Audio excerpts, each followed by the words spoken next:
আসসালামু আলাইকুম। এখন আমরা দেখব সমাজসেবা অধিদপ্তরের অফিস সহায়ক পদের গণিত প্রশ্নের সমাধান। এখানে প্রশ্ন শুরু হবে 7 নম্বর থেকে। একটি কলম 11 টাকায় বিক্রি করলে 10% লাভ হয়, কলমটির ক্রয় মূল্য কত? সহজ একটা ম্যাথ।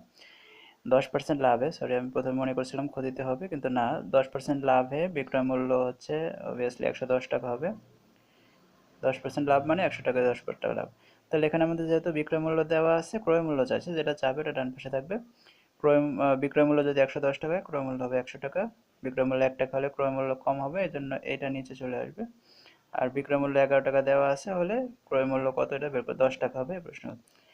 এরপর প্রশ্ন নম্বর 8, এক্স প্লাস ওয়াই ইকুয়াল 4 হলে x cube plus y cube plus 12 x y equal what? তাহলে আমরা এই যে এটুকের সূত্র দিব, এ কিউব প্লাস বি কিউবের সূত্র কি? এ প্লাস বি এর whole cube minus 3ab into A plus B, আর বাকিটা আমরা লিখে দেবো।